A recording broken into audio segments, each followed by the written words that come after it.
My name is Emily, and at 18 years old, my dad texted at 3 a.m., "Don't trust mom." 9 minutes later, we were fleeing through the night, and it was about to get worse. If you have ever felt betrayed by the people who should have been your biggest supporters, let me know where you are watching from. The phone screen burnt my eyes in the dark. 3 sentences that made no sense at first, but then made complete sense. My father had been on a 5-day business trip in Seattle, which he did once a month for his consulting firm. Always professional and predictable. He never texted beyond 10 p.m., never used urgent language, and never mentioned anything to concern us. This telegram contradicted all I knew about my meticulous, measured father, indicating that something had gone horribly wrong. I was 18 and responsible enough to see when people were exaggerating and when they were truly afraid. This text read like actual horror, compacted into 14 words. I pulled off my covers and grabbed clothing off the floor, putting on pants and a sweater, while my mind struggled to figure out what "don't trust your mother" could possibly mean. Carol was downstairs in the living room where I'd left her an hour earlier, watching a crime documentary and sipping wine as she did most nights. Typical suburban mother behavior. There was nothing menacing or strange about this communication, but Brian would not send it without a purpose. And the specifics of snatching my sister and fleeing implied imminent danger, not psychotic delusions. I stuffed my feet into shoes and grabbed my backpack, dumping out the textbooks and replacing them with my laptop, phone charger, and the emergency cash I kept concealed in my desk drawer for reasons I'd never entirely explained. In my 20s, $350 suddenly seemed like the most valuable item I owned. My 14-year-old sister Emma slept soundly, unaffected by my frenzied movements in the adjacent room. I snuck down the hall and gently opened her door, cringing as the hinges squeaked. She lay covered in covers, only her dark hair visible, breathing in a steady beat of profound slumber. Waking her silently would be practically difficult, but waking her loudly would alert Carol below, and Brian's letter had made it clear that he did not trust her. I knelt alongside Emma's bed, putting my hand over her lips and shaking her shoulder. Her eyes widened in horror, and I felt her try to scream against my hand. I placed my finger to my lips and murmured into her ear, barely audible, even in the quiet room. Brian transmitted an emergency message. "We need to go right now without Carol knowing. I will explain everything once we are secure, but you have to believe me and remain fully silent." Emma's eyes were wide with dread and bewilderment, but she nodded against my hand. I withdrew her mouth, and she sat up, grabbing for her glasses on the nightstand. I'd already taken clothing from her wardrobe, pants, and a hoodie, and shoved them into her hands, gesticulating furiously for her to change. She put on the garments over her pajamas, her hands trembling, and I pushed her feet into the nearest shoes without bothering to tie the laces correctly. Emma's room window faced the backyard, and I had removed the screen dozens of times to slip out to meet friends. I popped it loose with familiar ease and glanced down at the 10-feet plunge into the garden below. Not ideal, but workable, especially because the flower bed offers a softer landing than pavement. I threw both of our bags out first, letting them drop in the mulch, and then helped Emma crawl through the window frame. She paused near the edge, peering down at the plunge with apparent anxiety. I grabbed her wrists and dropped her as far as I could before letting go, and she dropped the final 4 feet with a muffled thud that seemed explosively loud in the silent night. I followed right behind, diving and rolling to absorb the force. My ankle twisted slightly while landing, but it held my weight when I stood. Emma was gazing at me with questions on her face, but I took her hand and guided her to the back fence. We just had a few minutes before Carol checked on us or heard anything odd. The fence was 7 feet of privacy wood, which I scaled by stepping on the ornate crossbeam, lifting myself over the top and descending into my neighbor's yard.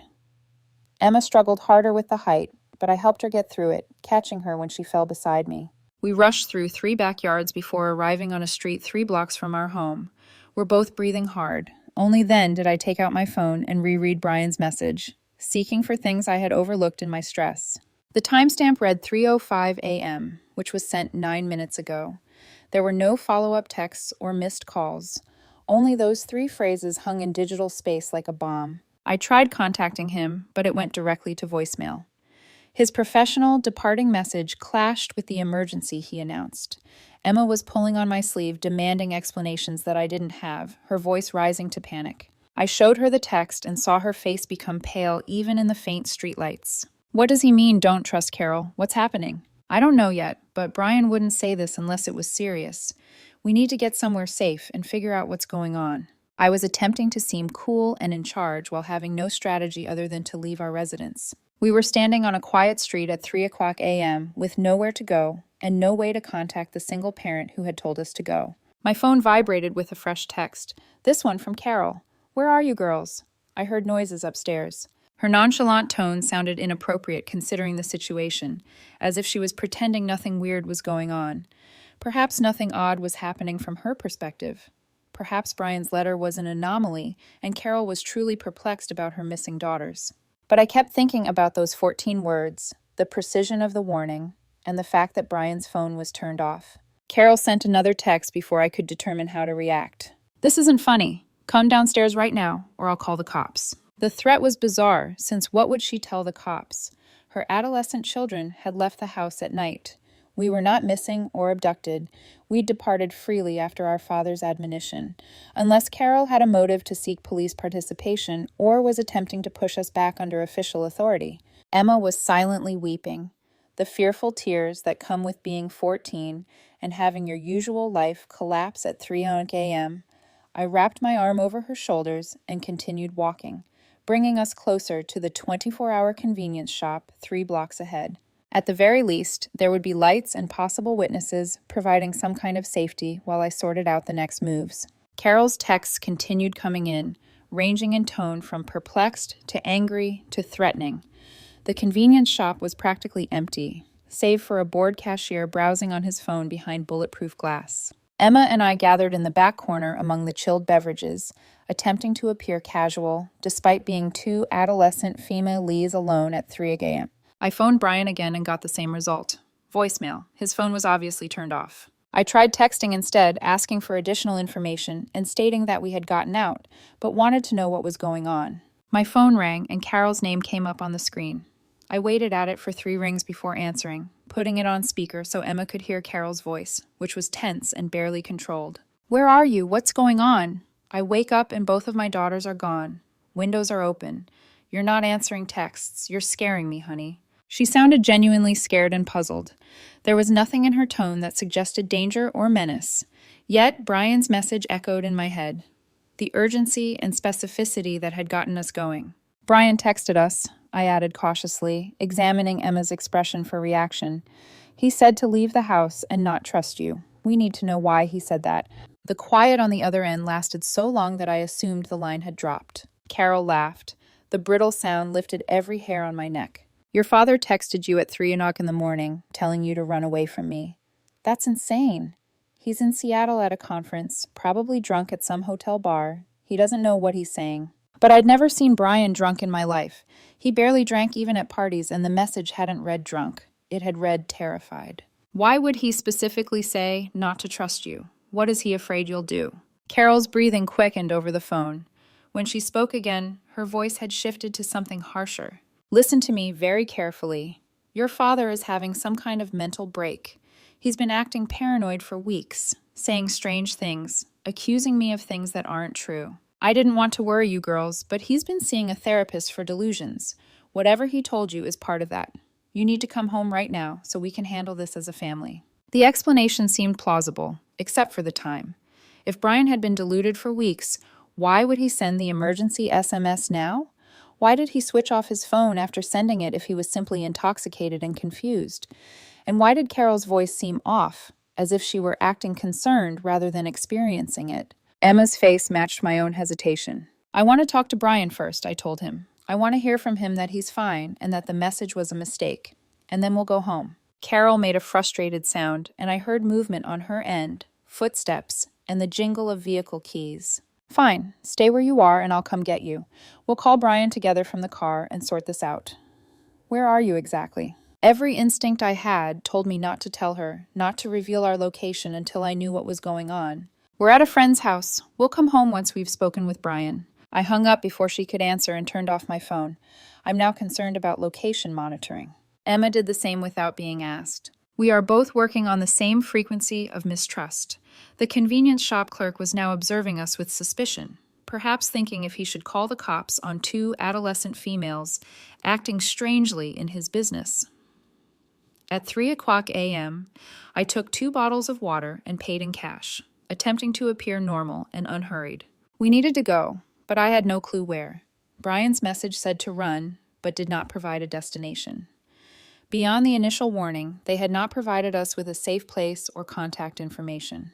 Emma grabbed my arm as we exited the store, pointing back to where we had come from. An automobile moved slowly along the street, headlights off, moving as if looking for something. Even from 3 streets away, I recognized Carol's silver SUV, which she used to go to her real estate business and soccer practice. She was looking for us and had predicted or tracked that we'd be in this location. We huddled behind a parked vehicle and watched the SUV drive by. Carol's profile is visible through the driver's window. Her phone screen lighted her face, and the emotion I saw there was not that of a frightened mother, but of cold calculating. She rounded the corner and we went the other way, remaining low behind parked cars until we reached the next big crossroads. A bus stop shelter gave temporary protection, and I attempted to rationally consider our alternatives. Brian was inaccessible, Carol was aggressively looking for us, and we had nowhere to go save the houses of acquaintances whose parents would instantly contact our mother. We needed an adult who would listen to the entire scenario before passing judgment, someone with authority, but no prior devotion to Carol. My phone turned back on and soon began vibrating with texts. The most were from Carol with an increasingly agitated tone, but one came from an unknown number. "This is Special Agent Megan Johnson from the FBI, and your father requested me to notify you if anything happened to him. Call this number immediately from a secure line. Do not go home. Do not trust local police." The message was so unexpected, so out of the ordinary, that I had to read it 3 times before my brain absorbed it. FBI participation implied crimes much beyond family turmoil. It implied Brian's warning was about more than just mental health issues or marital troubles. Emma read over my shoulder, and her face turned even paler. Why would Brian be talking to the FBI? What did Carol do? She was asking the things I was thinking but couldn't articulate. I dialed the number in the message using the convenience store's payphone, nervous about phone monitoring. A woman responded on the second ring, her voice professional and attentive despite the time. "This is Agent Johnson. Who am I speaking with?" "This is Emily Brennan. You sent a message about my father, Kevin Brennan. He texted us tonight telling us to leave our house and not trust our mother. We need to know what's happening." Agent Johnson remained quiet for a bit, and I heard a keyboard clicking in the background, as if she was retrieving files or confirming data. "Your father has been cooperating with a federal investigation into financial crimes for the past 4 months. He discovered evidence that your mother is involved in a sophisticated fraud scheme that moves money through her real estate business. We've been building a case, but tonight our surveillance team lost contact with your father." His final communication was sending you that text message before his phone turned off. The comments struck like physical blows, and I gripped the payphone cradle to keep myself steady.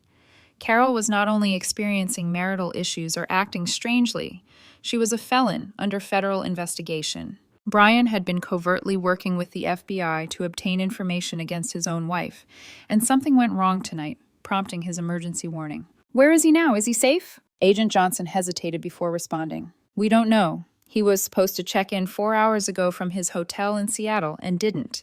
His phone location last pinged at the hotel, then went offline. We have agents checking the hotel now, but his failure to communicate, combined with that text to you, suggests he believed himself to be in immediate danger." Emma was grasping my sleeve so tightly that her fingers hurt, listening to my side of the conversation with increasing fear. What kind of danger? Why would Carol hurt him? But even as I questioned, I was recalling things that seemed normal at the time, but took on deadly significance in this new setting.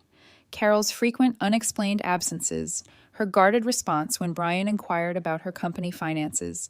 She started password protecting everything on her phone and computer dead. The people your mother is working with are not the type to leave witnesses if they believe their operation is jeopardized. If they discovered your father was cooperating with our investigation, he would become a liability to eliminate. And if they've gotten to him, you and your sister are prospective witnesses who know his habits and might identify accomplices. That's why his message ordered you to go. The whole weight of danger fell on me, and I now saw why Brian had been so detailed and urgent in his middle-of-the-night text. We were not fleeing from regular family turmoil. We were fleeing from people who had murdered witnesses to financial crimes. What do we do? Where do we go? Agent Johnson provided me the address of an FBI field office 50 miles north. Get there as soon as possible without using credit cards or phones.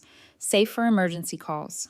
If you see your mother or anybody suspect, contact 911 right away. I've dispatched operatives to pick you up, but they'll take 50 minutes. You must remain concealed and move until they come. I hung up and told Emma everything, seeing her expression shift between incredule, terror, and grim acceptance.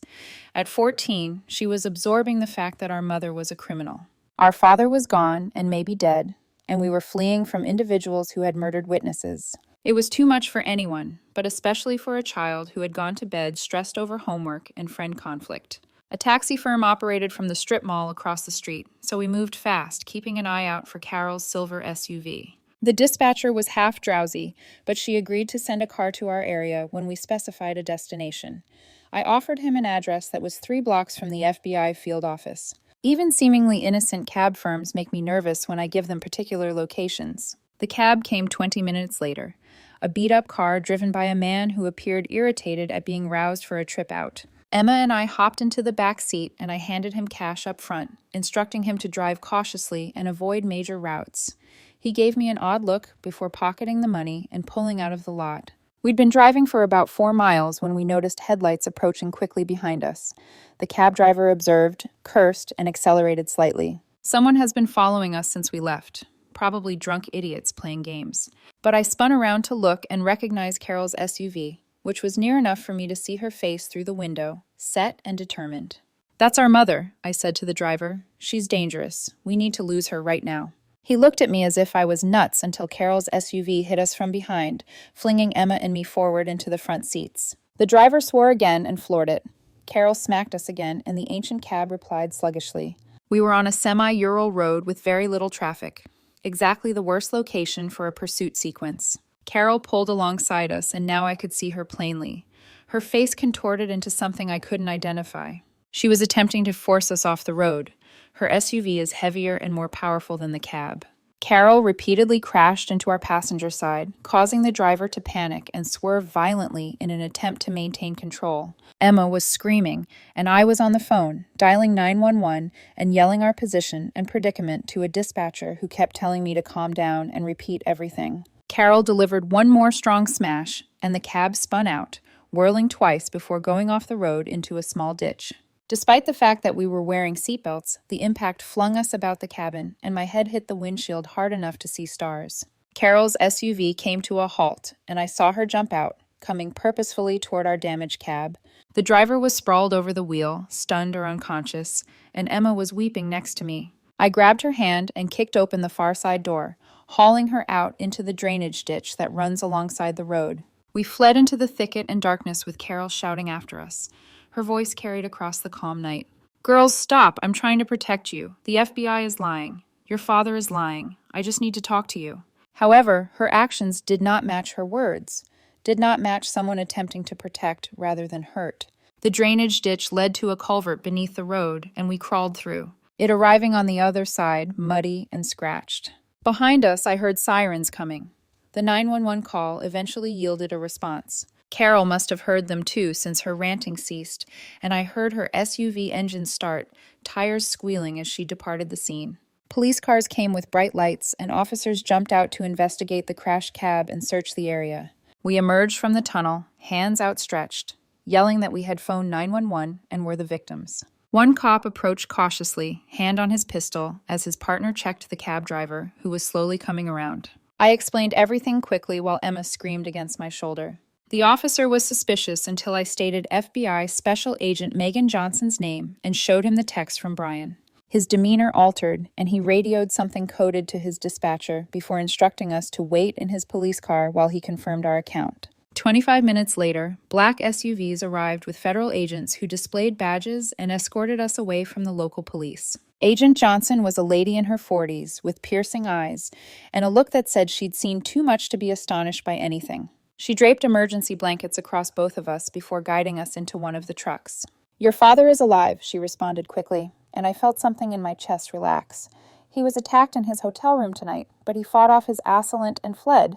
He is in protective custody and is also looking for you. Your mother's colleagues failed to kill him." So, they turned their attention to you girls, most likely expecting to use you as leverage to keep your father from testifying. Emma was weeping harder now, relieved, but also exhausted and traumatized.